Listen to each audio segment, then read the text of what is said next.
Bueno, ekitaldi simbolikoak, memoriaren tokiak eta emakumeak historian ikustaraztea izango dugu aztergai. Bueno, mai ingurua deitzen diogu naiz eta txandaka igoko garen ona dana konpartitzera. Como decía en esta segunda mesa, trataremos los actos simbólicos, los espacios de memoria y la visibilidad de las mujeres en la historia. Sí. Entonces, para ello, primero tomarán la palabra Olatz Dañobeititia Ceballos y Arantza Urkaregui Etxepare, del Grupo de Trabajo Feminista del Foro Social Permanente. En el año 2013 se constituyó el Foro Social Permanente por la Paz, un espacio dinamizador formado por diversas entidades de la sociedad civil que pretende promover un trabajo transversal e inclusivo en torno a las consecuencias del conflicto. En el año 2017, varias feministas constituyeron un grupo de trabajo feminista. El grupo trabaja en dos direcciones: por un lado dentro del foro para incorporar la perspectiva feminista y por otro lado en la construcción de puentes con el movimiento feminista para situar la resolución del conflicto vasco en la agenda feminista. Esto significa que las consecuencias del conflicto y sus intentos de resolución sueñan con la perspectiva de género, el reconocimiento y el impulso de la participación de las mujeres y la aportación del movimiento feminista. Y la iniciativa que nos van a presentar es Yo te creo, reconozcamos la verdad de las mujeres. Por tanto, ya les voy a ceder la palabra a Olatz y Arantza. Las que necesitéis interpretación, ¿se está escuchando? Levantad la mano. Sí, vale, gracias. ¿Se escucha? Vale. Bien. Bueno, pues somos Arantza y Olatz. Y bueno, nosotras en primer lugar dar las gracias a las organizadoras, ¿no? a Mugarik Gabe, por organizar estas jornadas y además por darnos la oportunidad de poder explicar nuestro proyecto y nuestra iniciativa. Y nuestra ponencia, digamos, ¿no? Se va a focalizar, ¿no? en torno a la iniciativa Nik Sinesten Dizut, ¿no? Yo sí te creo, yo te creo, ¿no? Y en un primer lugar lo que queríamos hacer era explicarnos o presentarnos a nosotras. No sabíamos que Joana lo iba a hacer también, pero bueno, lo haremos. Después ya os explicaremos un poco el contexto en el que se ubica esa acción que realizamos, esa iniciativa que desarrollamos en el 2017, cuáles eran también los objetivos que le poníamos. Y después ya Arantza seguirá explicando un poco el cómo se trabajó, cómo se hizo ese proceso en términos metodológicos. Os hará una descripción de cómo se hizo y una pequeña valoración de lo que supuso para nosotras. Entonces, en ese apartado de quiénes somos y qué hacemos, ¿no? A pesar de que ya Joana nos ha presentado, bueno, todas, como todas recordaremos, ¿no? En el año 2011, en octubre del 2011, ETA de alguna forma pues dio por finalizada su actividad armada. En el año 2017 se sucedió el desarme, digamos, ¿no? Y en el año 2018 se disolvió. El 2011 fue una especie de punto de inflexión bastante importante, ¿no? Bastante importante para la sociedad vasca, pero el resto de las decisiones también hay que tener en cuenta que se tomaron de forma unilateral. ¿Y esto qué quiere decir? Pues de alguna forma, ¿no? Que sobre todo en la decisión de ETA de no cesar la lucha armada, etcétera, etcétera, no es resultado de ningún acuerdo, negociación o entendimiento de las razones y consecuencias del conflicto, ¿sí? Entonces, en ese contexto, ¿no? Y sobre todo unido a esto, se crea desde la sociedad civil y desde el actuar y desde el activismo político popular, se crea este Foro Social Permanente por la Paz, ¿no? Para, pues, de alguna forma hacer una aportación desde la sociedad vasca para facilitar esos procesos, ¿no? O por lo menos fomentar esos procesos. En el año 2013 se crea, ¿no? Como decíamos, como también ha comentado Joana, y bueno, pues los ejes de trabajo que se habían trabajado hasta ahora pues habían sido el desarme, la desmovilización y la reintegración, la convivencia y memoria, personas presas, refugiadas y deportadas, aprendizajes de diversas experiencias internacionales y también la participación de las mujeres en el proceso de paz. Estos dos últimos, ¿no?, el de las experiencias internacionales y el de las mujeres, serían un poco de forma transversal. Y hoy en día ya sobre todo se está centrando, ¿no?, en un proceso amplio y participativo para construir un pacto social para la convivencia democrática. Claro, comenzamos esta andadura en el año 2013 y en el año 2017 más o menos, justo antes de organizar esta iniciativa que venimos a presentar hoy, creo que pues hay mujeres o 6-7 mujeres que veníamos de entornos y de trayectorias diferentes. Creamos, en un principio le llamábamos el grupo de trabajo de género y ahora ya ha pasado a ser grupo de trabajo feminista, ¿no? Y un poco relacionado con lo que decía Joana, ¿no? Por un lado veíamos que las consecuencias en la lectura, de alguna forma, de las consecuencias del conflicto hacía falta la incorporación de una visión feminista, es decir, en el año 2017 pensábamos una cosa y en el 2020 seguimos diciendo lo mismo, y es que en torno a las consecuencias del conflicto, cuál ha sido el impacto, etcétera, etcétera, no sabemos muy bien cuál ha sido ese impacto en las mujeres. Y por otro lado también queríamos hacer una lectura feminista del proceso de paz, y ese es también uno de los objetivos principales de este grupo de trabajo, ¿no?, que comentó. Estamos intentando, no siempre es fácil, ¿no?, pero también intentamos que esta perspectiva feminista esté integrada también de una forma transversal en el foro social, ¿no?, con sus muchas dificultades como siempre, pero bueno, ahí estamos. Y por otro lado también queremos y entendíamos también de alguna manera que en este proceso que se ha abierto en Euskal Herria, es decir, este proceso de pacificación puede ser una oportunidad para las mujeres, por un lado, para construir esos procesos de justicia y entenderlos también como una oportunidad para fomentar la participación de las mujeres, ¿no? Para fomentar esa participación era importante también, evidentemente, tener en cuenta y hacer este camino junto con el movimiento feminista de Euskal Herria, ¿no? Y que el movimiento feminista tuviera esto o insertara esto en su agenda feminista. Ya sé que todo el mundo queremos que el movimiento feminista ubique en sus agendas todas y cada una de las cosas, ¿no? Pero bueno, nosotras creíamos que era importante, ¿no? Y en este contexto, ¿no?, creíamos que era importante plantear los siguientes elementos, ¿no? Que por un lado,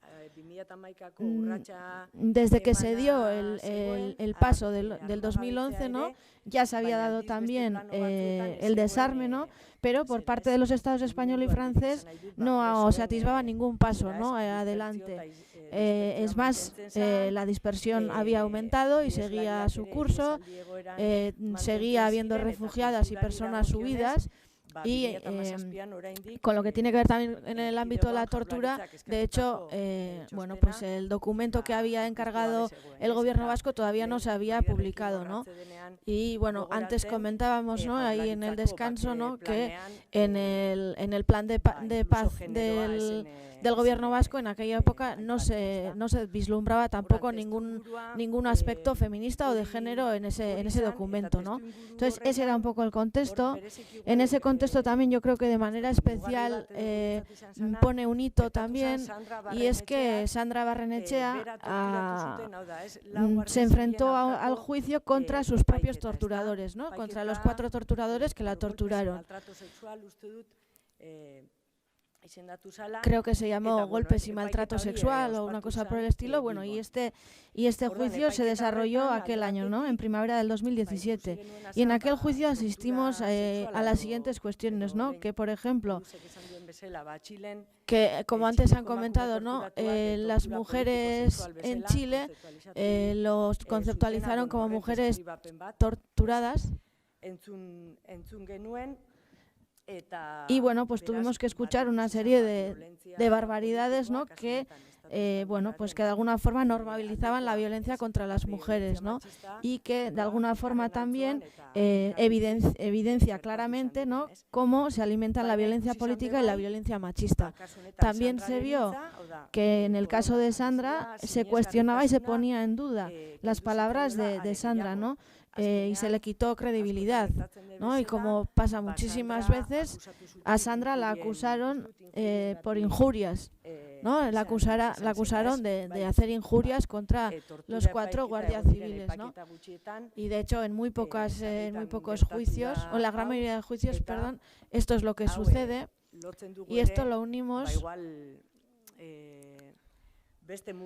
con otro hito, ¿no?, que fue el caso de la manada, ¿no?, que todavía no teníamos una sentencia, ¿no? Todavía en el 2017 no se había celebrado el juicio, pero en Euskal Herria fue un hito bastante importante, ¿no? Pero antes de eso ya había habido un montón de casos que tenía que ver con violencia machista y se veía constantemente, ¿no?, como en los procesos judiciales la violencia machista, bueno, pues de alguna forma pues se ninguneaba, o bueno, no se le daba la importancia, ¿no? Y cuando se nos dice que nos callemos, por ejemplo, se nos dice que lo que estamos diciendo no es cierto, que estamos exagerando, que no es para tanto, que lo hemos entendido mal, ¿no? Que de alguna forma pues constantemente lo que se hace es cuestionar nuestra palabra, ¿no? Y en el caso de la tortura ni qué decir, que nos dicen que tenemos un manual, ¿no? Entonces, siendo este el contexto, por otro lado también Emagune en aquel momento ya hizo una reflexión y publicó un documento que ponía en relación las violencias del conflicto político con otro tipo de violencias, ¿no? Se llevó a cabo un proceso de reflexión y de ahí salió este documento, y de hecho se identificaron 12 tipos de violencia distintas. Bueno, entonces, el contexto era ese, ¿no?, en el 2017. No han pasado tantos años, pero bueno, está bien siempre ir para atrás y mirar dónde estábamos. ¿Cuáles eran nuestras preocupaciones principales? Pues bueno, en primer lugar veíamos que la violencia machista que se había producido dentro del conflicto vasco no era visible y no se denunciaba, ¿no? La violencia machista ha pasado casi siempre inadvertida y que no había una categorización o no había una categoría. De hecho, en el caso de las torturas, en un txosten que se hizo en la Comunidad Autónoma Vasca, ya se menciona que existe la violencia sexual en el ámbito de la tortura, pero no hay una categorización concreta. Por tanto, no se han acercado o no se han atrevido a identificar esto como violencia sexista o machista, ¿no? Entonces, y ni siquiera se han acercado a esas mujeres que han padecido esa violencia. Por tanto, bueno, veíamos que por parte de las instituciones no había ningún tipo de reconocimiento, ¿no? Pero sí que veíamos que, a pesar de ello, que había muchísimos actores y agentes sociales que tampoco le daban importancia o que no le daban visibilidad tampoco, ¿no? Esas violencias que tienen, y de hecho tampoco tenían, bueno, pues teníamos también la sensación de que la violencia machista en el conflicto vasco, pues bueno, incluso tampoco en el ámbito feminista, en el movimiento feminista que trabaja las violencias machistas, tampoco tenía una reflexión, no. Por otro lado también queríamos relacionar estas violencias machistas del conflicto vasco con otras violencias machistas, ¿no? Veíamos que las violencias machistas son muy diversas, ¿no? Hay varias categorizaciones, depende del marco, ¿no? Que si físico, sexual, simbólico, psicológico, etcétera, etcétera. Todas ellas son estructurales, violencias estructurales. Luego también la contextualización es muy diversa, ¿no? La violencia se da en diferentes contextos, ¿no? Se da en casa, en la cama, en el empleo, en la comisaría, en las calles, en la cárcel, en la televisión, en la guerra o en las épocas de guerra, incluso también en las épocas de paz, ¿no? De semipaz. ¿no? También se da en la crisis económica, la prosperidad económica, en fin, que se da en todos esos contextos, ¿no? Y también a través de diversos agentes, ¿no? Como puede ser la policía, la pareja, el propietario de un hogar, el profesor, un amigo, el juzgado, etcétera, etcétera, ¿no? Que de alguna forma lo que queríamos era ver que todas esas violencias no se daban de una forma aislada, ¿no? Como antes comentaba María, y que esas violencias no se dan solo en el momento de esa violencia, sino que después, a la hora de tratar esas violencias, también de alguna forma todo eso se entrecruza.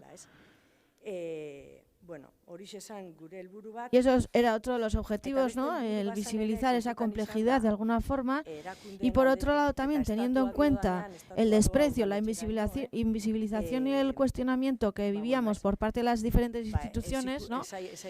Pues que no se nos ve, que se nos cuestiona, ¿no? Y que se nos menosprecia, ¿no?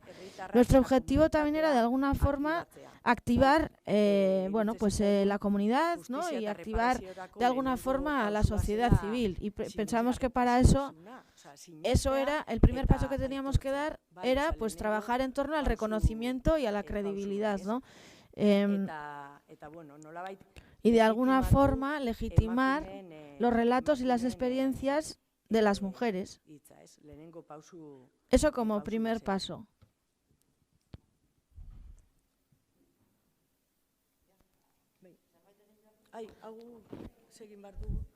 Tenemos que hacer algo con el micro, tengo que quitarlo, apagarlo, sí. Bueno, yo lo aparto. Sí. Bien, yo intentaré explicar el cómo hicimos, ¿no? la acción. Ya Olatza ha comentado un poco cuáles eran los objetivos principales, ¿no? Teniendo en cuenta que la violencia pues es múltiple y es muy diversa, y que todas esas violencias se entrecruzan de alguna forma. Y por tanto, otro objetivo principal era pues hacer ese ejercicio de reconocimiento popular de la verdad de las mujeres, ¿no? Pero también queríamos dejar claro que, bueno, pues de alguna forma queríamos fomentar el conocimiento mutuo entre mujeres, ¿no? Y fomentar un poco esa solidaridad entre nosotras. Y el objetivo del eslogan, yo sí te creo, yo te creo, ¿no? Nik sinisten dizut, ese eslogan que es amplio y que es inclusivo, lo que queríamos era moverlo y llevarlo a todos los txokos y a todas las partes de Euskal Herria, ¿no? Y vista cuáles eran nuestras reflexiones y de dónde veníamos, ¿no? Que veníamos, bueno, pues de un escenario, digamos, de solución de un conflicto, ¿no? Pues ya se enmarcaba esta iniciativa en ese espacio ya de pacificación, de un proceso de paz, ¿no? Digamos. Entonces, el objetivo era pues fortalecer así pues una unión entre el movimiento feminista y la construcción de la paz, ¿no? Y fomentar ese reconocimiento popular e introducirlo en las diferentes agendas, ¿no? ¿Y cómo lo hicimos? Pues por un lado identificando a las mujeres que ya habían bueno, que habían experimentado diferentes formas de violencia machista, y para ello pues tocamos diferentes puertas, ¿no? Una de ellas fue pues estas mujeres que ya habían contado públicamente esas violencias, otras que igual se iban a animar a contar pero no lo habían hecho todavía, y por otro lado también quisimos tocar la puerta y también tener en cuenta, pues esa diversidad, ¿no? que queríamos poner de manifiesto, ¿no? Pues tomando en cuenta, ¿no? Lo que antes comentábamos del contexto y de diferentes tipos de violencia, ¿no? Pues ese fue el primer paso, y en el segundo paso lo que hicimos fue contactar con estas mujeres que habíamos identificado, y de hecho lo que les propusimos fue pues hacer una reunión para explicarles qué era lo que queríamos hacer, por qué queríamos hacerlo, cómo lo queríamos hacer, para qué y con quiénes lo íbamos a hacer, ¿no? Y cuando estuvimos con ellas lo que les dijimos es que les ofrecimos un micrófono libre de alguna forma, ¿no? No les queríamos decir lo que tenían que decir, y además creemos que con esto lo que hay que tener en cuenta cuenta es que cuando se pide a uno o a una que haga un relato, ¿no? o que de alguna forma dé su testimonio, pues yo no sé, en la televisión muchísimas veces se hacen estas cosas y lo que quieren es sacarte lo que te hicieron, ¿no? Hay una especie de morbo para saber o que la gente quiere saber lo que te han hecho, y nosotros esto no lo queríamos para nada. Lo que queríamos era que estas mujeres explicaran cómo se sintieron, cómo vivieron esa violencia, qué consecuencias ha tenido en ellas, ¿no? Y este tipo de explicaciones, no tanto pues qué era exactamente lo que le habían hecho, ¿no? Entonces la única muga o el único límite era el tiempo, ¿no? Pues que creo que eran 10 minutos para hablar, pero bueno.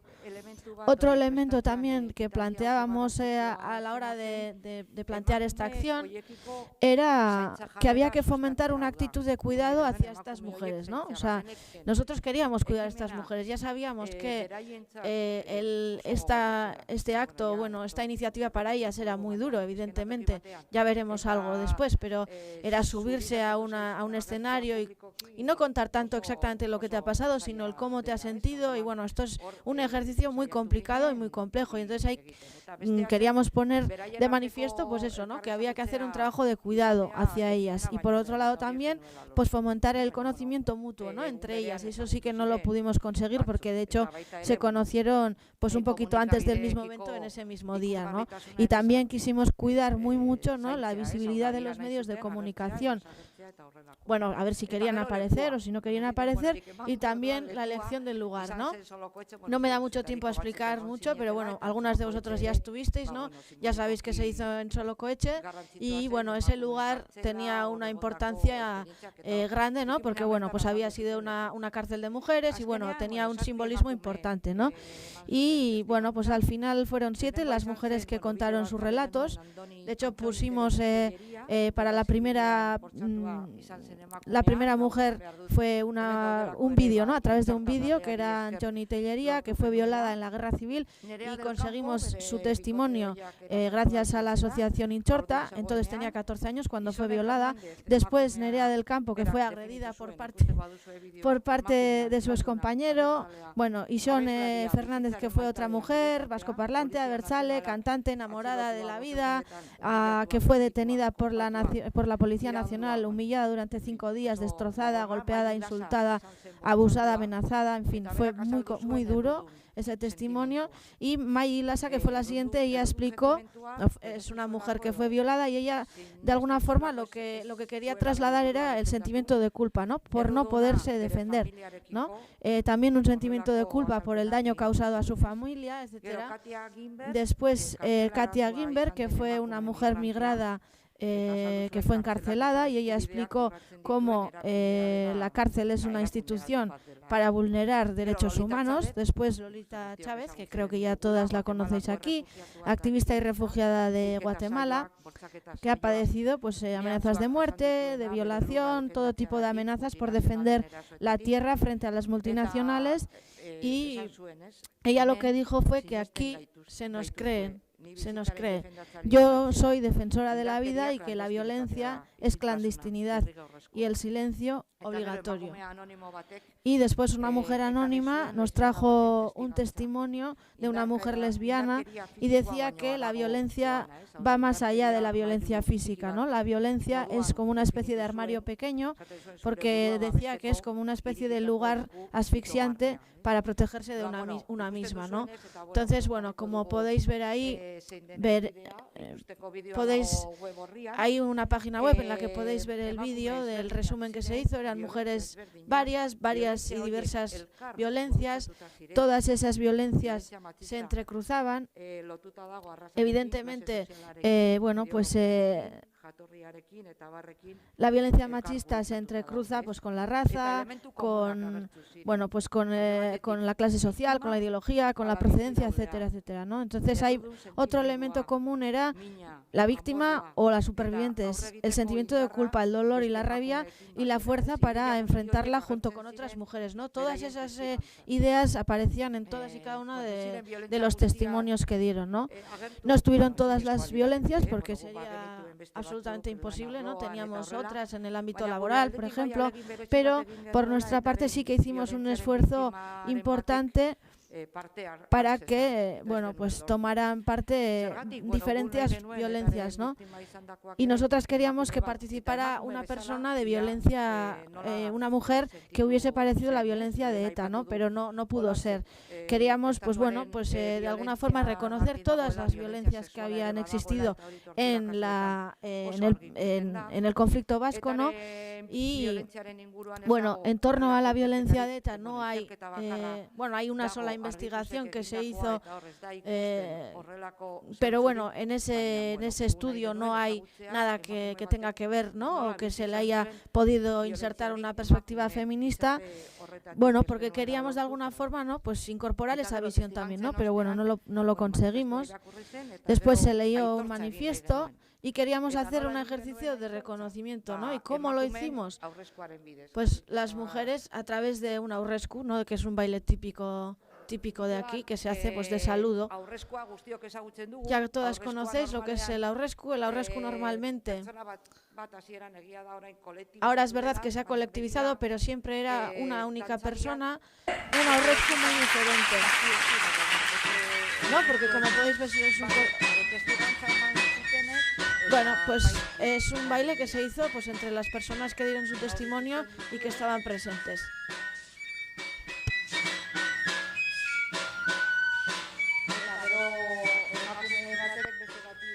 Y después una mujer está en zuten. Bueno, entonces una pequeña valoración. Yo creo que nos costó muchísimo en realidad hacer esta iniciativa. La iniciativa fue muy emotiva para todas. Yo creo que muchas de vosotras estuvisteis aquí y bueno, yo creo que estáis de acuerdo, ¿no? Con que fue muy emotivo, pero creo que hay que decir...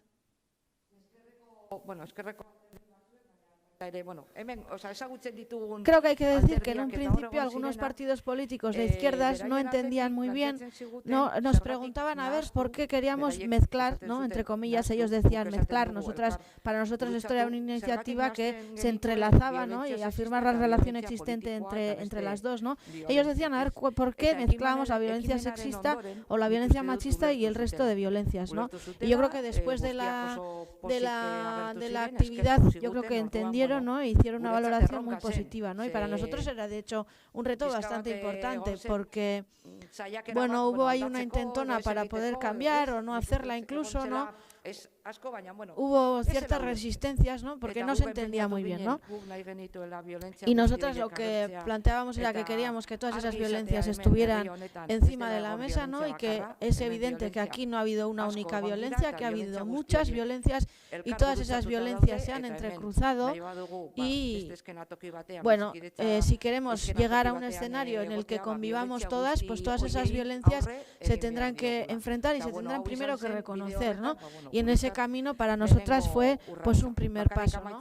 Y solo para finalizar decir que para nuestro grupo de trabajo la iniciativa como tal fue muy útil porque planteó nuevas preguntas y en este sentido, antes lo ha comentado María también, ¿no? Empezamos a hacer un trabajo en torno a la justicia, ¿no? A reflexionar sobre qué es la justicia, cómo la entendemos desde una perspectiva feminista y bueno, algunas de vosotras ya sabréis que hemos planteado, que hemos publicado una ponencia y seguimos ahora pues bueno, con este trabajo, ¿no? Porque cuando empiezas a poner encima de la mesa este tipo de elementos como reconocimiento, justicia, etcétera, etcétera, pues se te ponen encima de la mesa cada vez más preguntas, ¿no? Y seguimos con ello, por un lado con el tema de la justicia feminista y por otro lado también haciendo este tipo de acciones o de iniciativas como Nik Sinisten Dizut, ¿no? Y el Yo sí te creo, y haciéndolo en varias comarcas y en varios pueblos y bueno, y probablemente se harán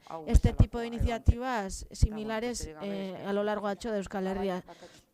Y una última cosita, en el vídeo ya ha puesto justiciafeminista.eus, entonces ahí tenéis, si queréis, varios materiales, pero también el acto, el vídeo del acto, ¿no? El vídeo completo del acto que hoy os hemos explicado, ¿no? Ahí tenéis en la página web, lo tenéis todo.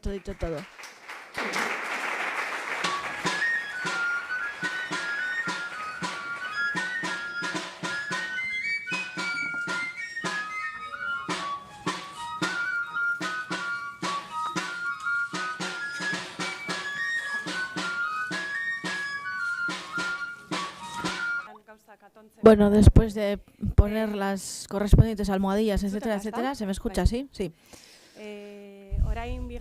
Bueno, ahora daremos comienzo a explicar la segunda iniciativa y para eso tenemos con nosotras a Anabel Sanz del Pozo, que es técnica de igualdad de Basauri, aparte de ser activista feminista, ¿no? De hecho, el Ayuntamiento de Basauri puso en marcha en el año 2017 un plan de 4 años contra la violencia machista y ahí una de las líneas estratégicas que han trabajado es la de la denuncia pública, memoria y reparación, y para ello se impulsó un proceso de participación en el municipio para identificar pues bueno, el rincón de la memoria, ¿no? El choco de la memoria, en homenaje a las mujeres víctimas de violencia machista y recoger la memoria de las mujeres víctimas. Y ahora pues un poco nos va a comentar y nos va a contar cómo ha sido esta experiencia y nos va a contar cómo ha sido el proceso. Egunon, bueno, buenos días y muchas gracias por venir a vosotras, gracias a Joana, Mugari, que siempre hacéis cosas súper interesantes. Y siempre estoy dispuesta y siempre muy feliz de venir a visitaros. Lugar de la memoria de Basauri, la historia de un proceso. Os voy a contar un poco cómo ha sido y sobre todo de dónde viene la idea y de dónde viene la cosa, ¿no? El proceso de búsqueda de un lugar de la memoria en Basauri se piensa y se pone en marcha en un marco concreto que voy a intentar ubicar para que os hagáis una idea. Responde al mandato del primer plan contra la violencia, el primer plan local contra la violencia machista, que se llama Basaurin Machismoari Planto, que cumple 4 años este mes de noviembre y forma parte del eje estratégico del tercero que ha dicho Joana, que se llama Denuncia Pública, Memoria y Reparación, que ahora explicaré un poco más. En estos momentos estamos inmersas en la sistematización del plan, un proceso que va a ser pues un lujo porque nos acompañan 3 consultoras, yo creo que entre ellas se complementan ofreciendo la mejor opción imaginable para el trabajo que tenemos por delante, que cuando se trata de hablar de violencia y de memoria y de todas estas cosas que estamos hablando aquí estos 2 días, sí o sí tiene que ser como un proceso de reflexión, porque siempre tenemos que pensar para ir más allá, porque las dificultades y los bloqueos son muchos, y al proceso le hemos llamado mirar nuestra experiencia para orientar nuestro futuro, y las consultoras son Incide, XXK y Equipare, que está ahí Eva con nosotras, bueno, y creo que Silvia también estará mañana en el taller, o sea que bueno. El plan surge, y creo que eso es importante decirlo, de una propuesta técnica con el objetivo de ordenar las políticas públicas del Ayuntamiento de Basauri en materia de violencia machista y parte de la necesidad derivada del proceso de reflexión iniciado en la Comisión contra la Violencia Machista de Berdin-Sarea, que estaba dinamizada precisamente por María Naredo y en la que durante 2 años estuvimos debatiendo en bastante profundidad sobre la memoria y la reparación desde el marco de los derechos humanos y del enfoque feminista. Surge de ahí, surge de todas esas reflexiones entre un montón de técnicas que estábamos trabajando en diferentes ayuntamientos y de la necesidad de darle una vuelta y llevar a la práctica esas cosas que pensamos en la teoría, ¿no?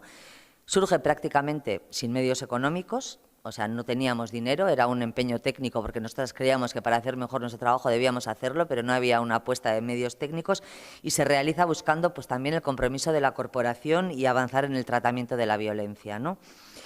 Supone un enorme aprendizaje, y las jornadas de presentación, que fueron un poco el colofón del plan, plantearon propuestas, yo creo que de gran interés, y tenéis acceso a todos los vídeos en el canal de YouTube de María Enea, poniendo Basaurin Machismoari Planto, donde se recogen todas las ponencias, que además precisamente para preparar un poco lo que os iba a contar hoy he estado revisando, y la verdad es que tienen muchísimo interés, o sea que os recomiendo que en estos ratos que el confinamiento no nos deja salir a los bares, pues igual os encontráis un ratillo para ver alguno, porque bueno, pues ver en vídeo también es ameno. Entonces, ese es un poco como el contexto de donde surge el plan, y nosotras nos planteamos el plan como marco. No me voy a extender mucho porque la mayoría de las cosas las ha apuntado mucho María, ¿no? En la elaboración, pero sí que os quiero decir antes de nada que en la elaboración del plan nosotras partimos del convencimiento entonces, y ahora todavía más, que los planes, los protocolos y todas esas cosas que hacemos, no solamente desde las instituciones, pero desde las instituciones también, y en este caso yo hablo desde la institución, se pueden quedar obsoletos al día siguiente de su aprobación. Y es importante saberlo porque continuamente la realidad de las necesidades de las mujeres, si es que las queremos tener en cuenta, nos plantean situaciones que muchas veces tienen que ser lo suficientemente abiertos para pensar que hay que estar continuamente amoldándolos, ¿no? Eso es una cosa que a mí me parece fundamental, y otra es que tanto los planes como los protocolos son medios, como las estructuras, como las organizaciones, son medios para conseguir los objetivos, pero nunca se deben confundir con fines. Desde las instituciones puede ocurrir, y ocurre es bastante habitual, que el plan se convierte en el fin.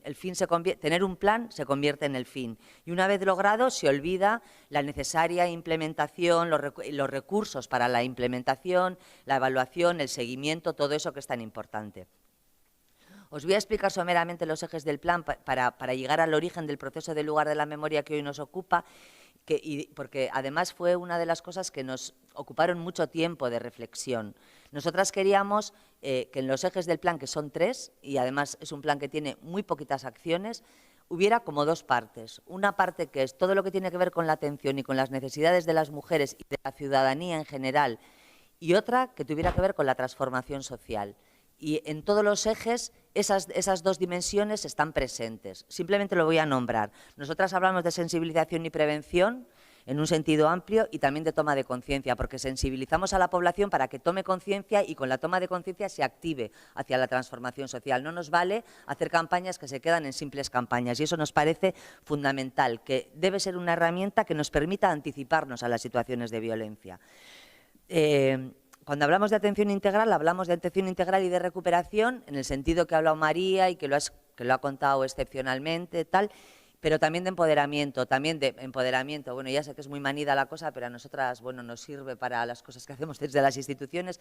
El empoderamiento también entendido como ese proceso propio y ese proceso que hago colectivamente con otras.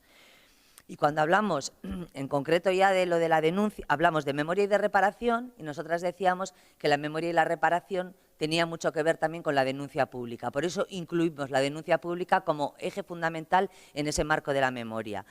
¿Por qué? Pues porque creemos que la denuncia pública en sí misma es una acción colectiva, restaurativa y reparadora,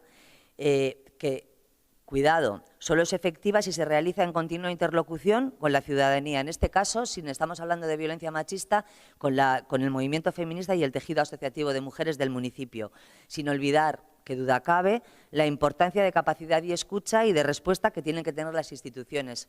Y esto lo digo, insisto en ello, porque a veces hay muchos discursos desde la institución en los que se habla todo el rato de la corresponsabilidad de la ciudadanía.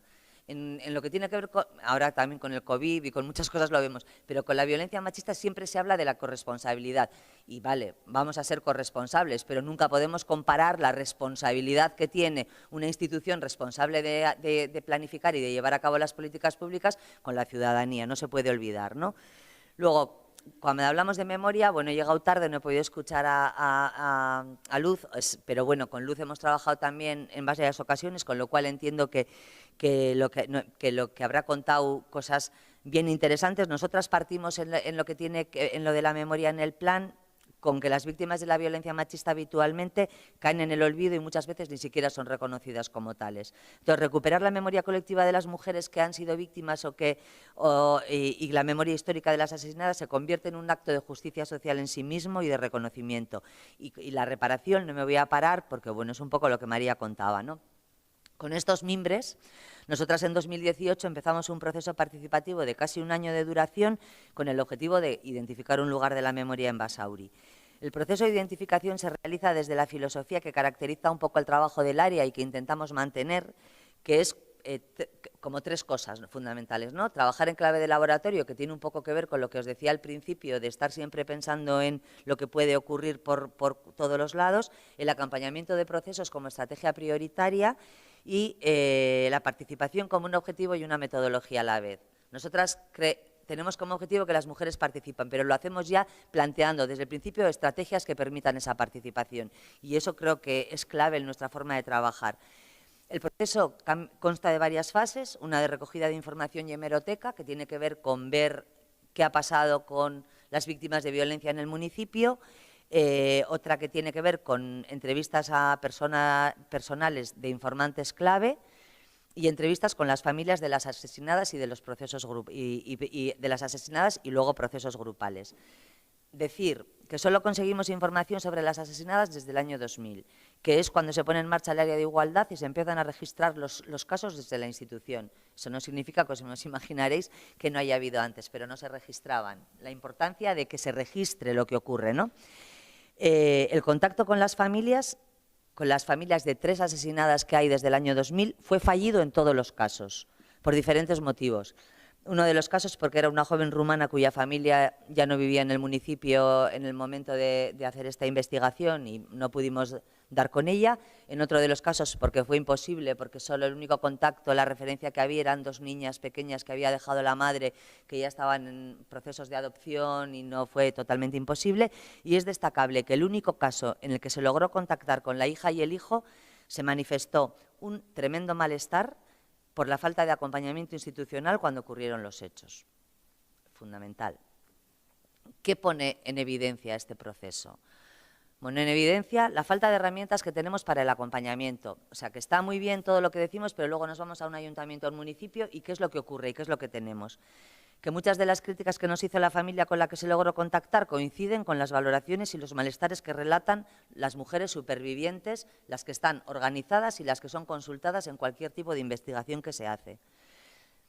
A pesar de todo, precisamente de ese caso, que fue el caso que el asesino, en ese caso, estaba sindicado en un sindicato y desde el movimiento feminista de Basauri, pues siempre yo creo que con una gran audacia y con una gran experiencia, se interpeló a los sindicatos para que hicieran algo y de ahí se crea un foro intersindical que yo creo que fue una experiencia interesante, que ya simplemente lo nombro.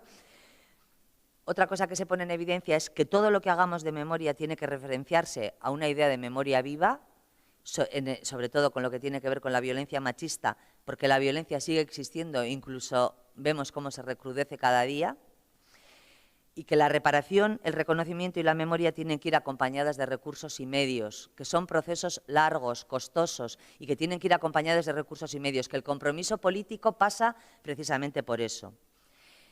Que se nos escapa y hace aguas por todos los lados la garantía de no repetición, y la garantía de no repetición, o sea, la verdad, la justicia y la reparación es una triada que tiene que ir necesariamente acompañada de eso, y que las acciones de memoria pueden ser fácilmente instrumentalizadas, sobre todo en esto que nos ocupa de la violencia machista, que si queréis luego lo dejamos para el debate.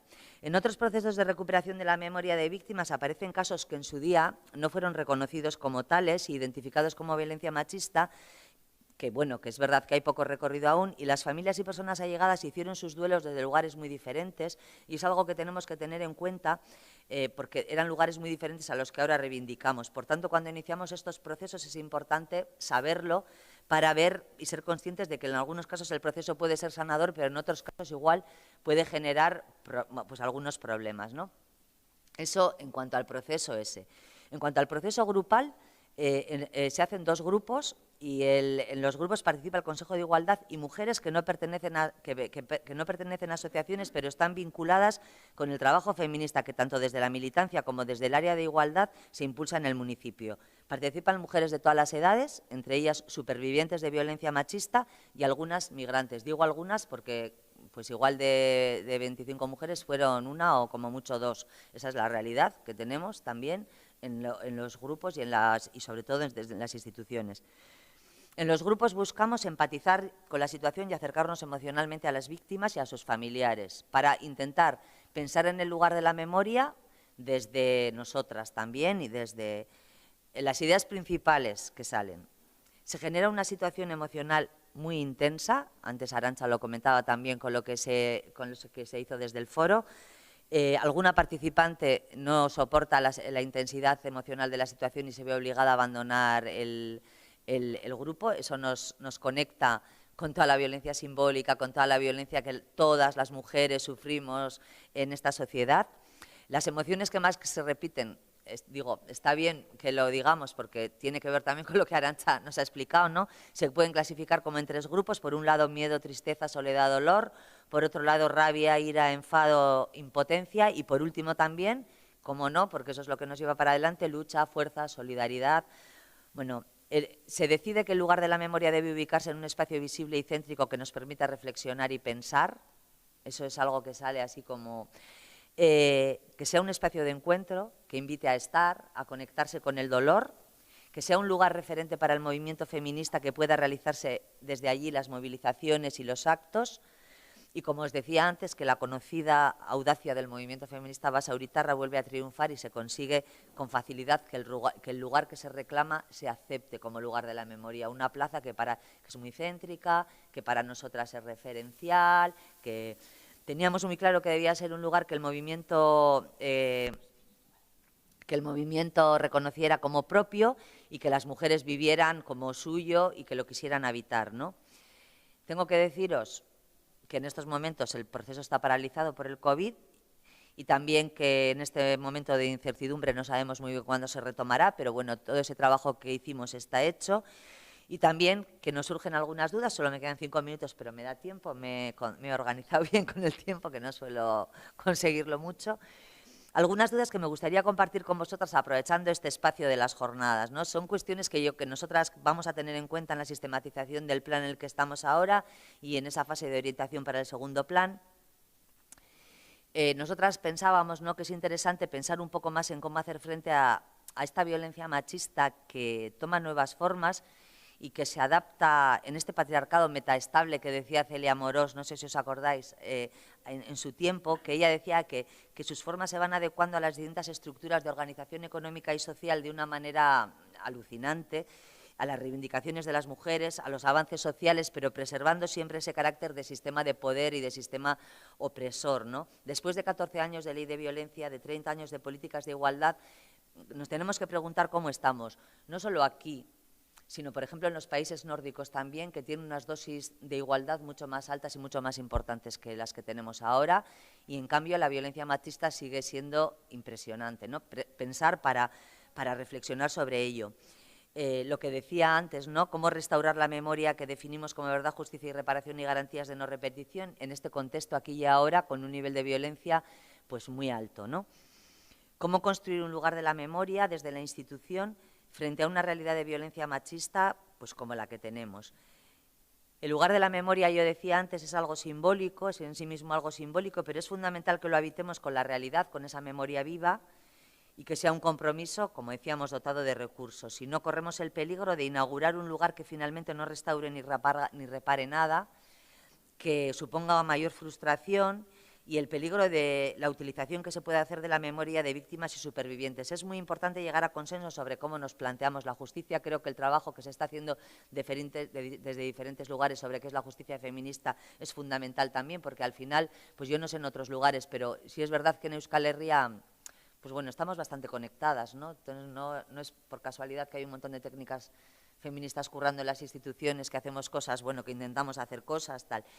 De dónde surgen las iniciativas, qué procesos se impulsan y cómo se hacen. Yo creo que en estos momentos sí que tenemos un peligro. Nosotras decíamos, y de hecho hay esta norma también, que en otros espacios institucionales nos pedían el trabajar el tema de la memoria, y nosotras decíamos que podía ser algo como demasiado atractivo, igual en épocas de elecciones, para instituciones que, bueno, vamos a inaugurar cositas de la memoria sin haber hecho procesos. Entonces nosotras decimos lugares de la memoria siempre con procesos, porque lo importante, como con los planes y los protocolos que decía antes, no es lo que quede al final, no es la estatua que quede al final, no es el producto. Lo importante es el proceso y todo lo que aprendemos y todo lo que construimos en él.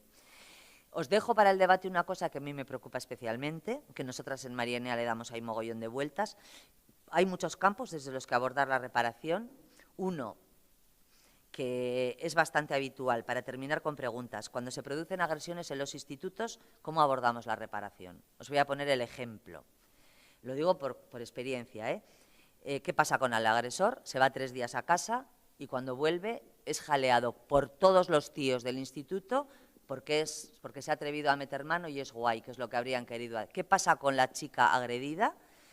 Que que continuamente recibe, antes de decir lo que ha ocurrido, denunciar, estoy hablando de denuncia pública, no de denuncia judicial, es como, chica, tampoco es para tanto la que vas a liar, fíjate, y acaba sufriendo todo tipo de presiones e incluso en muchas ocasiones, y esto os lo digo con conocimiento de causa y con casos concretos que han ocurrido en mi municipio, cambiándose de centro escolar. Eso nos ocurre, además, con niños y niñas, porque con 16 años son niños y niñas. Judicializar dentro de 2 años, eso ya se puede convertir en otra cosa que nos escapa mogollón de las manos. Bueno, pues esto también tiene que ver con la reparación y esto es una cosa que cotidianamente estamos viendo desde las políticas públicas. Lo dejo ahí porque, bueno, porque aparte que se me acaba el tiempo, pero porque me parece que podemos debatir igual sobre ello, ¿no?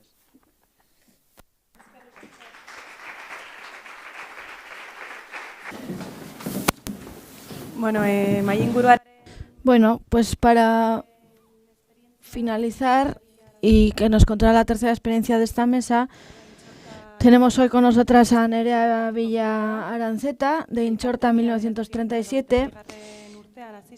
La asociación comenzó su andadura en 1986 para recuperar la memoria de las personas que resistieron al golpe fascista o franquista, a través de libros, documentales, conferencias, exposiciones y homenajes a quienes sufrieron esta brutal represión. En relación a este tema, se han realizado trabajos concretos que investigan las aportaciones de las mujeres para visibilizar sus voces y vivencias. Entre otras cosas destacan, pues, por ejemplo, en el audiovisual Mujer, Guerra y Represión. Por otro lado, recordando a la maestra Teresa García, que se impulsa una iniciativa para que una calle de Arrasate lleve su nombre. También hacen trabajo, pues, diferentes trabajos, como por ejemplo la proyección o exposición M. Quemana, dado por las mujeres, que es una exposición en la que se recogen las experiencias y trayectorias y relatos de las vidas de 63 mujeres. Luego también otro libro que se titula Desde Inchorta hasta Archanda, 1937. Participan en charlas y jornadas con perspectiva feminista, etcétera, etcétera. Y Nerea nos hablará de todas estas cosas. Buenas tardes, buenos mediodías, buenas mañanas a todas. Bueno, yo soy Nerea y hoy vengo a explicaros lo que es Inchorta Kultur Elkartea, la Asociación Cultural Inchorta 1937, y en la exposición lo que os voy a explicar es cómo se creó el grupo, de dónde viene el nombre, qué trabajos hemos hecho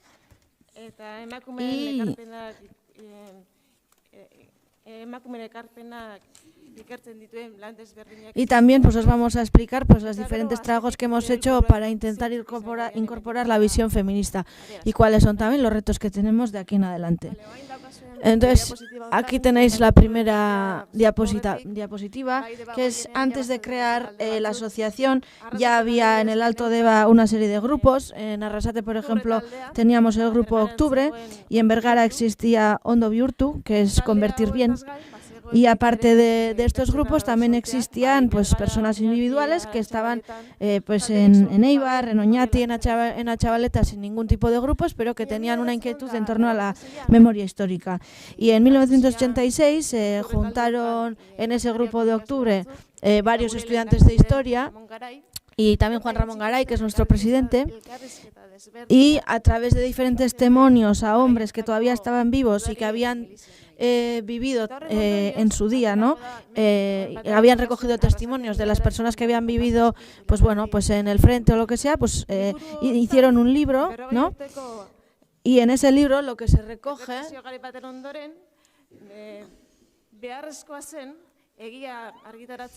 es lo que en ese libro se recoge es sobre todo, ¿no? Pues testimonios de estos hombres, y se recalca la importancia, ¿no?, de reivindicar el derecho a la verdad, justicia y reparación. Y en este libro sobre todo se recogen los testimonios de hombres, pero también se recoge una mención especial a una mujer. Es verdad también que en aquella época, es decir, en el año 86, no era tan fácil hacer este trabajo de recabar este tipo de cosas, y era, bueno, pues trabajar este tipo de temas y sacarlo del ostracismo pues era complicado, ¿no? En ese momento, en el año 86. En el año 2003,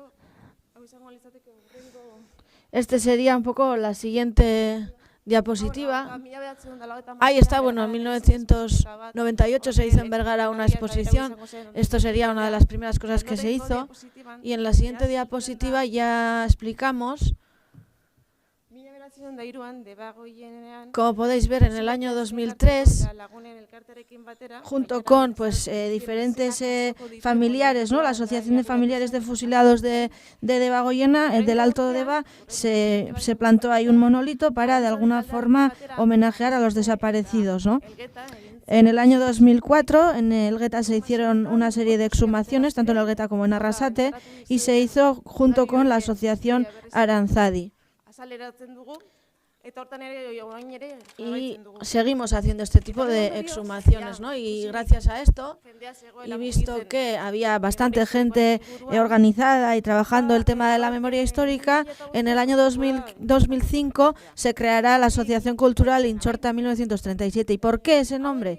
Bueno, pues porque esos eran los nombres, en su día, ¿no? Mapas o, bueno, dibujos que se hicieron en la época de las carlistadas de los montes de Intxorta.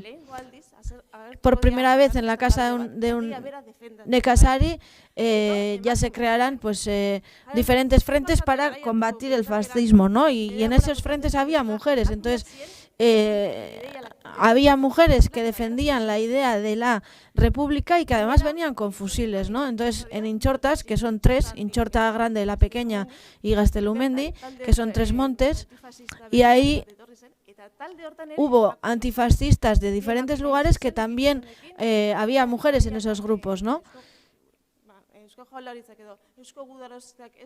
Y en aquella época, de hecho, el Eusko Gudaroste, ¿no? el batallón o el ejército del gobierno vasco de la época de la República no tenía mujeres, por ejemplo, ¿no? Entonces, bueno, pues ahí sí que había batallones formados por mujeres, entonces sabemos que en esos combates murieron una serie de mujeres, ¿no? Y de ahí cogimos ese nombre, ¿no? El nombre de la Asociación Cultural, ¿no? Y que de alguna forma es símbolo de la resistencia antifranquista, bueno, antifascista, ¿no? Más que antifranquista. También tenemos en cuenta un poco la situación geográfica de Intxorta, ¿no? Que, bueno, pues está entre Vizcaya y Guipúzcoa, ¿no? Y hay que tener en cuenta que tanto en el año 36 como en el 37 las mujeres tuvieron un papel fundamental. Por un lado tienes los fusileros y por otro lado están todo el trabajo que se hace de sustento, ¿no? Que lo hacen las mujeres, ¿no? De cuidados, etcétera, etcétera. Todas esas mujeres estuvieron en el Gueta, ¿no? Por ejemplo, y a todas esas personas que forman parte de los batallones hay que darles de comer, hay que cuidarlos, hay que ponerles techo para que puedan dormir y seguramente la gran mayoría de estos ya no tendrían padres o madres. Entonces, también para saber a dónde iban, de dónde venían, etcétera, etcétera. Todo ese trabajo de recopilación lo hicieron las mujeres en el Gueta. Este año queríamos hacer una serie de cosas, pero no hemos podido hacer pues debido al tema de la COVID. Pero bueno, como decía, nuestro nombre viene de ahí, ¿no? De esa memoria de las mujeres antifascistas que sin duda fueron necesarias para la resistencia en Intxorta. Bueno, ahí tenemos varios quehaceres en nuestro grupo de trabajo. El más conocido quizás sea el de la publicación o el de la editorial. Comenzamos esa andadura en el año 2010 porque, bueno, muchas veces pues es imposible publicar en bueno, pues porque al final las editoriales tienen una serie de criterios muy concretos y no es posible publicarlo con estas editoriales, ¿no? Entonces ahí vimos la necesidad de crear una editorial propia para poder publicar todo aquello que queríamos publicar sin que nadie nos condicionara, ¿no? Y sobre todo lo que es verdaderamente difícil pues es conseguir ayudas económicas, ¿no? Por parte del gobierno vasco, por ejemplo, para que podamos llevar a cabo este proyecto, ¿no?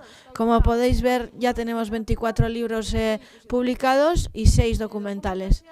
En el ámbito de la documentación y del trabajo de archivo tenemos ahí Jesús Gutiérrez, Juan Ramón Garay, etcétera, etcétera.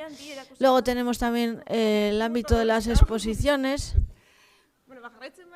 Bueno, y si sigues pasa todas estas diapositivas. Después vendrían ya podéis ver pues las diferentes exposiciones que hemos hecho. Hemos traído unos catálogos para que podáis ver Porque, como antes hemos comentado, pues en esa exposición se recogen los relatos, las fotos y bueno, y las biografías de unas 63 mujeres de la comarca, de la zona, de aquella época. Y también se cuenta cuál es la represión que sufrieron las mujeres después, ¿no? Durante el franquismo. Pasa al siguiente. Bueno, estos son carteles, como podéis ver. Nosotros hacemos una vez al año una semana memorialista, una recreación también y después un homenaje. ¿Qué es la recreación? ¿Qué es lo mítico, ¿no? De indios y vaqueros? Pues en un lado los fascistas y en otro lado los republicanos, y poco a poco hemos ido metiendo también la perspectiva de género, y desde esa perspectiva de género hemos hecho esos pequeños displays.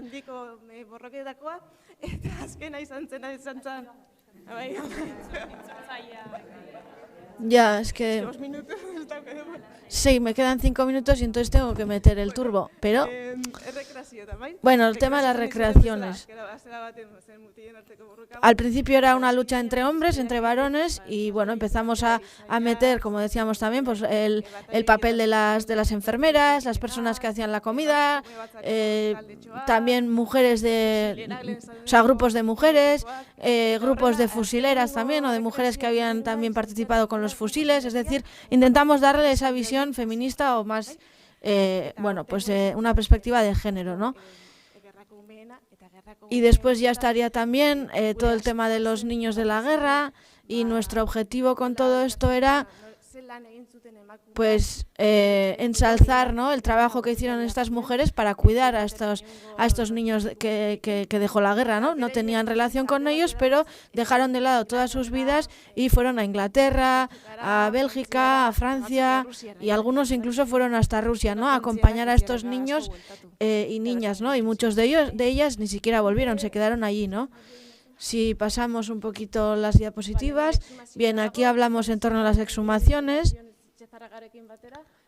pues con Jon Etxezárraga, y bueno, pues ahí estamos intentando hacer esas exhumaciones. Yo normalmente hago el tema de los guiones.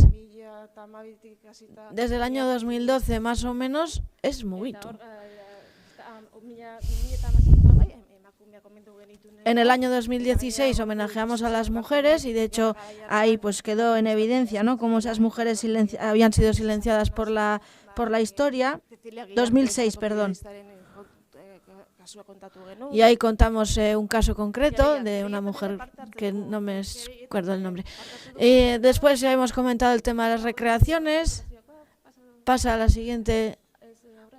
Sigue para adelante. El tema de las querellas. Sí, aquí tenéis, hemos estado recopilando testimonios y de hecho vamos a participar como querellantes en bueno, pues en esa querella contra los crímenes del franquismo. Os quería esto explicar de una forma un poco más tranquila, el tema de las cosas, del trabajo que hacemos a nivel multivisual, de vídeos. No tengo tiempo para explicaros exactamente cómo lo hacemos, pero bueno. También hemos hecho diferentes presentaciones de libros. Hemos hecho también en Arrasate, por ejemplo, en pueblos pequeños. ¿No? Como antes decíamos, se le ha puesto el nombre de una calle en Arrasate a una mujer que era Teresa García, que era una maestra. En fin, hemos hecho cosas puntuales y cosas pequeñitas, ¿no?, en pueblos pequeños. Esto es otro de los libros que hicimos en el año 2018, que fue bueno, pues un libro que recoge la masacre del 3 de marzo que sucedió en Gasteiz en 1976, que en ese libro pues tomaron parte muchas mujeres, ¿no? Bueno, pues haciendo la comida, protestando también en las calles, y bueno, y ahí se recogen varios testimonios de mujeres que participaron en esas movilizaciones en el año 76. Y en el año 2020 lo que hemos querido hacer, o bueno, lo que queremos presentar es un libro cómic que se centra en la memoria de las mujeres, ¿no?, que va desde Inchorta hasta Archanda. Y teniendo en cuenta que van a ser mujeres ficticias, pero que están basadas en testimonios reales. Y esto es todo. Muchas gracias.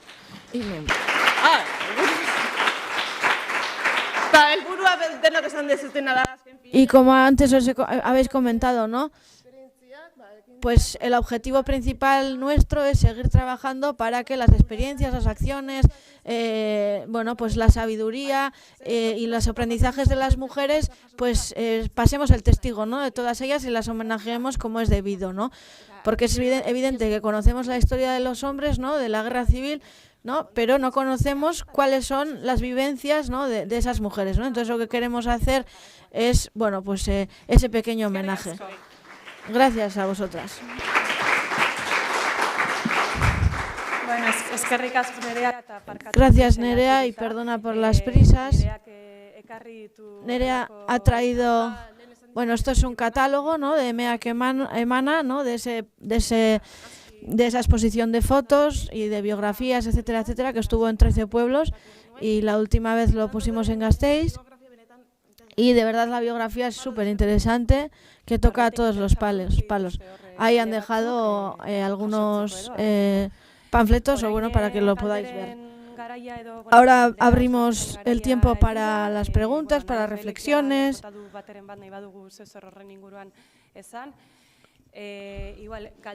Igual vamos a recoger una serie de preguntas, tomaremos unas cuantas y después, si son para una persona concreta, pues ya irán respondiendo porque nos tenemos que ir moviendo y es un momento un poco de danza y de baile. Pero bueno, no sé si alguien tiene alguna pregunta o tiene alguna reflexión para compartir. Bueno, la verdad es que no es una pregunta, pero es para Anabel, ¿no?, que antes has comentado un par de cosas que igual podemos profundizar ahora. Y más que una pregunta es una petición, a ver si puedes profundizar en dos cosas, ¿no? Por un lado el problema de la instrumentalización y un poco a ver si puedes profundizar en este tema, y por otro lado estos procesos que son sanadores a veces, ¿no?, pero que a veces no lo son tanto, ¿no?, porque se nos complican. Entonces quería saber, cuando en aquellos procesos que se complican, a ver si habéis hecho alguna especie de reflexión colectiva para pensar de cara a un futuro, pues a ver si se pueden construir nuevas herramientas o nuevas estrategias, a ver si habéis hecho alguna reflexión en torno a esto. Es decir, sacar un poco esos aprendizajes, ¿no?, que no siempre sale todo estupendamente, ¿no? ¿Cuáles son un poco los aprendizajes de esos procesos que se complican? ¿Alguien tiene alguna pregunta antes de que Anabel responda? Gracias. Anabel, también para lo que tú nos lanzaste como reto para profundizar, si además del reto lo que han reflexionado dentro de la experiencia les ha dado alguna idea de por qué la violencia sigue creciendo, se sigue multiplicando y diversificando a pesar de los avances en igualdad, ¿no? Si hay alguna reflexión que hayan sacado, que nos quieras compartir para seguir profundizando en este tema.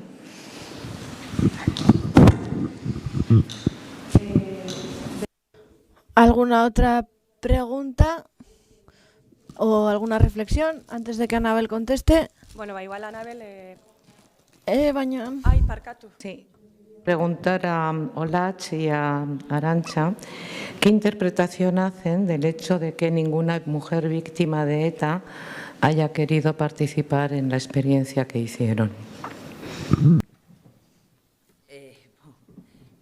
Me preguntáis cosas muy estupendas que entre todas os invito a que reflexionemos. A ver, lo de la instrumentalización, yo lo que digo es que depende de, o sea, por eso yo decía, depende de desde dónde se impulse, con qué intenciones, resultado de qué es, pero cuando tú estás planteando políticas públicas de igualdad, que es de lo que yo hablo, podríamos hacerlo extensivo a otras áreas también, políticas públicas de igualdad, hay siempre mucha tendencia a hacer campañas que se quedan en campañas, a hacer campañas que son como champiñones y que luego no van a ningún lado más.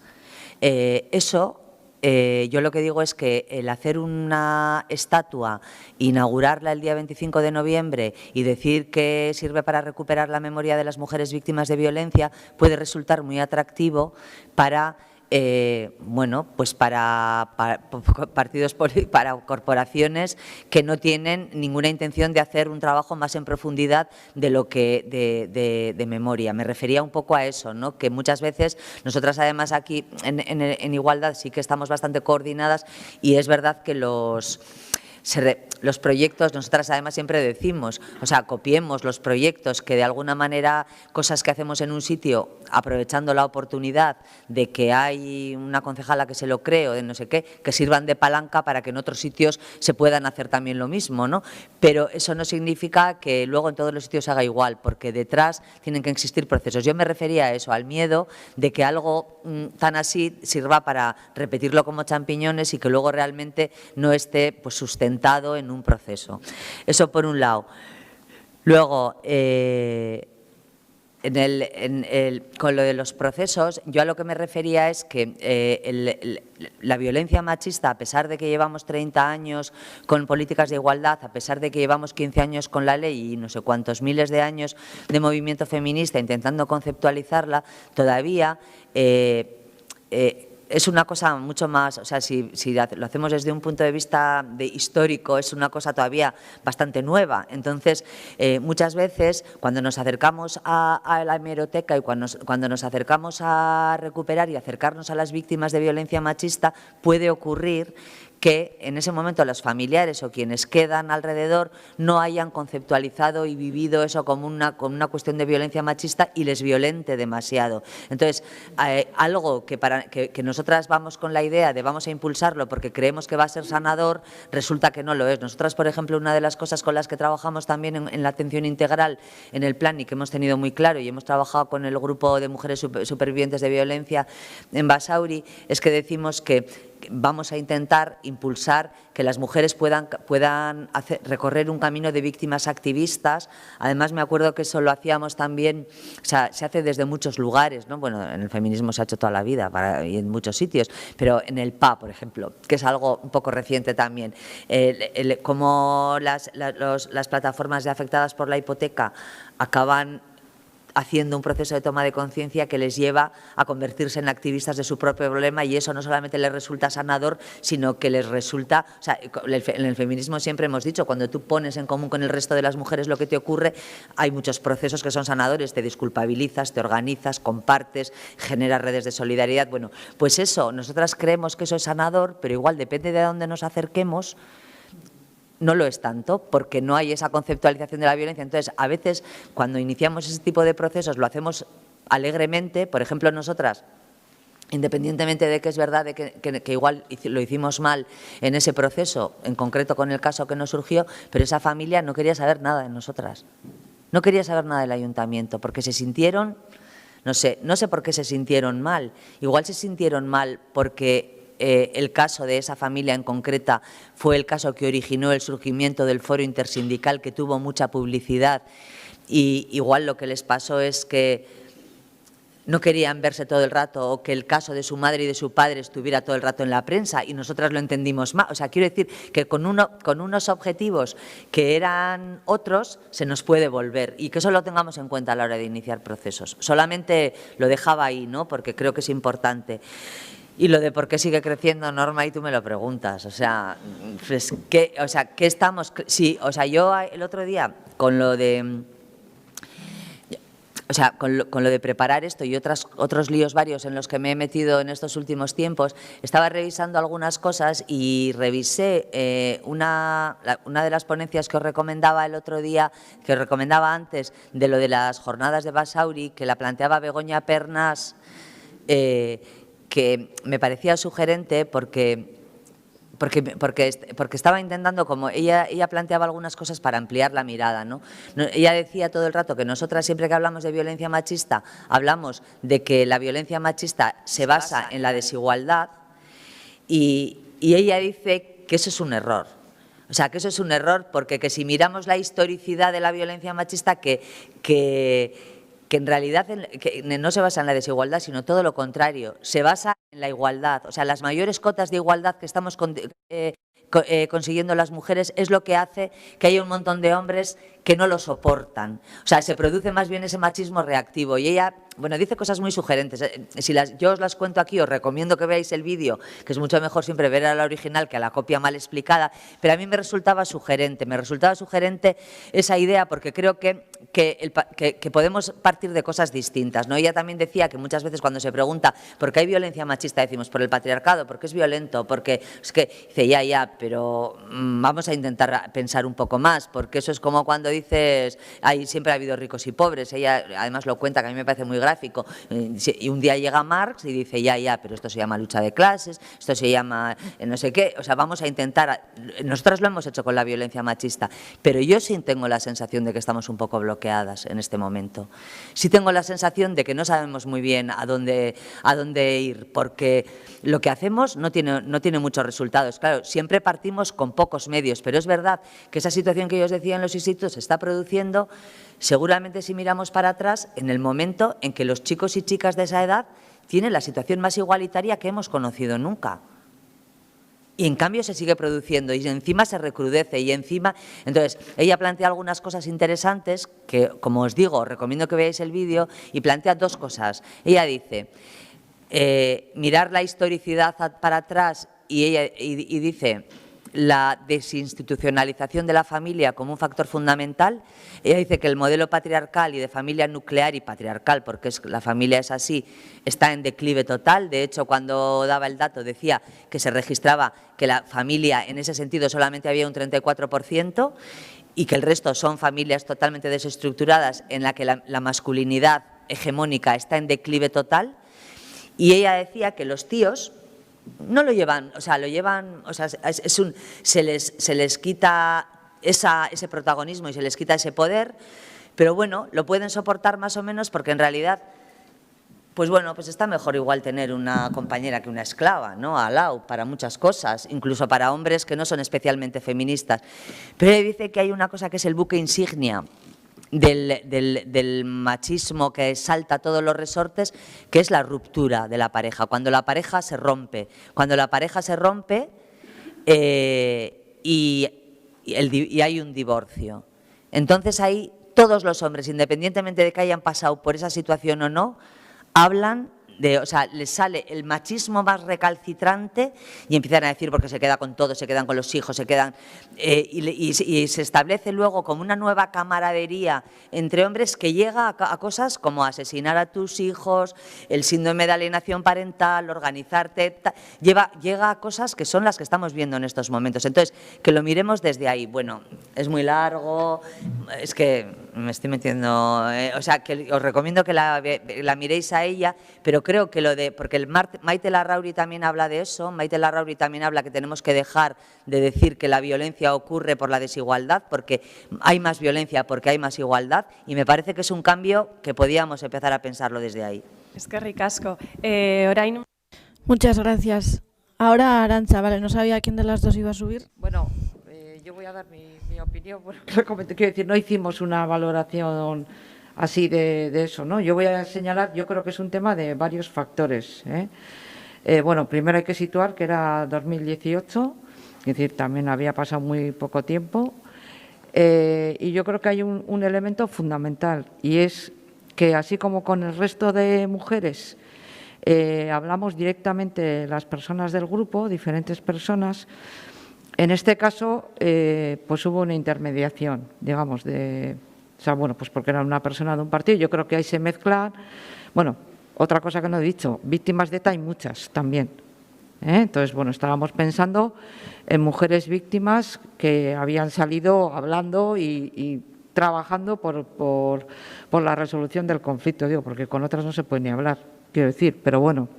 Entonces, yo creo que un elemento fundamental fue el que se nos dijo que sí que iba a venir esa persona y luego finalmente no vino.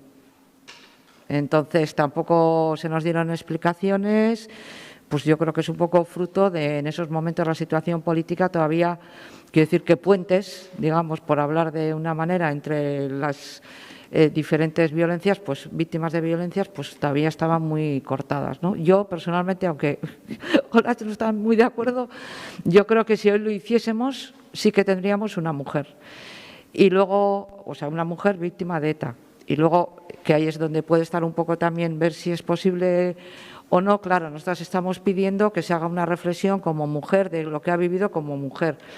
Y respecto a violencia sexista en acciones de ETA, antes se menciona un poco, pues no se ve como, por ejemplo, se puede ver en el caso de las torturas, lo cual no quiere decir que no haya, porque yo estoy convencida de que hay mujeres víctimas de ETA que han podido vivir una violencia simbólica o de otro tipo diferente y que sería bueno que lo expresasen, pero igual también ahí hay una dificultad en esto, pero para mí el elemento fundamental es el momento, que todavía faltaba mucho, y la intermediación. Yo una cosa que saqué, creo que tenemos que hablar directamente, porque es muy diferente a que hables por medio de otra persona que te dice que sí, pero que luego directamente no lo haces. Pero bueno, no sé si Olatz quieres añadir alguna cosa, porque como grupo no le dimos, o sea, pues sí vimos que era que faltaba eso, nos parecía importante ponerlo, porque lo mismo que faltaban también más violencias, pero igual esa era, porque tuvimos especial